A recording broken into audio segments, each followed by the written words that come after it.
The U.S. Attorney's Office has released the photographs that now define the most haunting story of Thanksgiving week in America.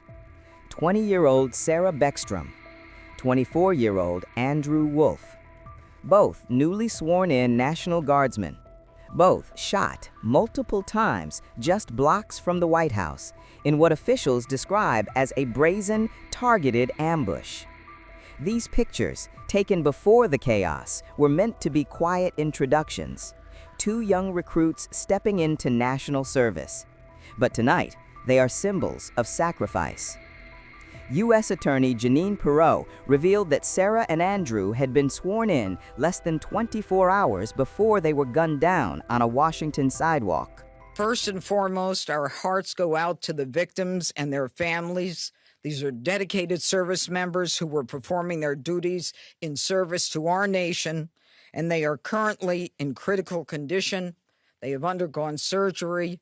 We pray for their well-being as they continue to be cared for in the best possible way. We have been in constant contact with their families and have provided them with every resource needed during this difficult time. The two National Guardsmen that we're talking about are Sarah Beckstrom, who's 20 years old, and Andrew Wolfe, who is 24 years old.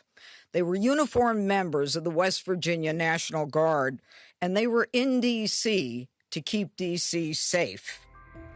It was 2:15 p.m. Wednesday, a cold, quiet afternoon near Farragut West Metro Station, with guard patrols deployed under President Trump's federal crime order. Sarah and Andrew were on duty when, according to investigators, a lone gunman walked up and opened fire without warning. A .357 Smith & Wesson revolver, close range, ambush style. One guardsman fell immediately. The shooter leaned over and fired again.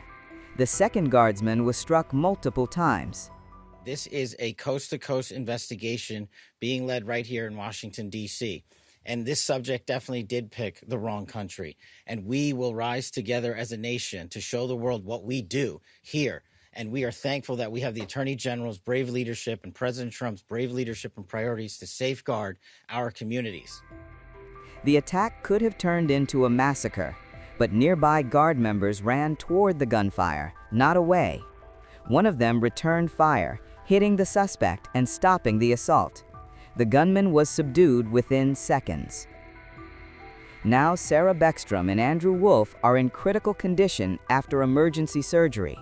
Two young lives suspended between service and survival. Two families waiting outside an ICU instead of celebrating Thanksgiving. Their newly released photos now carry the weight of a nation's grief and its resolve. All across America this morning, families are waking up. They'll spend the day with their children, their brothers, sisters, husbands, wives, friends from across the community.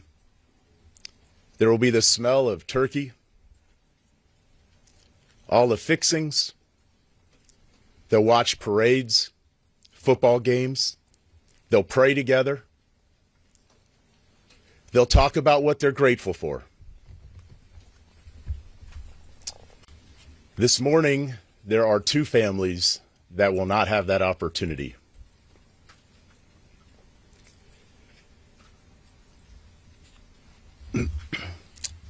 Andy and Sarah's families,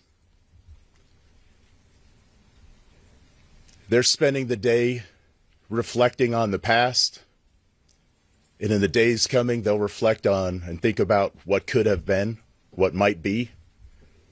Because regardless of the outcome, we know that their lives, their families' lives are all changed forever. Because one person decided to do this horrific and evil thing.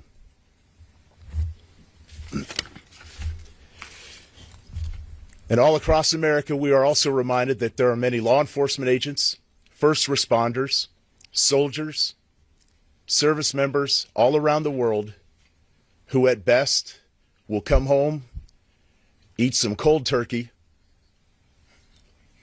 open up Tupperware, eat what's left over, because they spent the day defending the American ideals.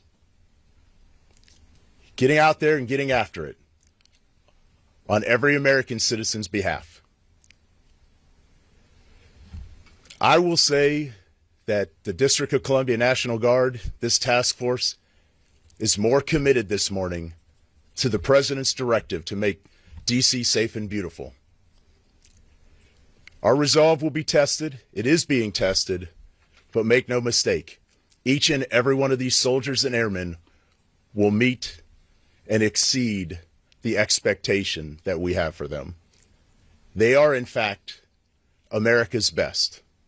I'm proud of each and every one of them. I pray for each and every one of them today, and in particular for these two young service members who are willing to go above and beyond and pay whatever price our nation asks of them. I ask every American today to keep them in their thoughts and prayers as you go about your day. Thank you. Thank you, General. Mayor, where's Mayor Bowser? Yeah. Thank you, Judge. I'm Muriel Bowser. I'm the mayor of Washington, D.C., and I want to associate myself with the remarks of our Adjutant General from the D.C. National Guard. I want to be very clear what the judge and everyone has reported here. Somebody drove across the country, came to Washington, D.C. to attack America. And that person will be prosecuted to the fullest extent of the law. These young people should be at home in West Virginia with their families.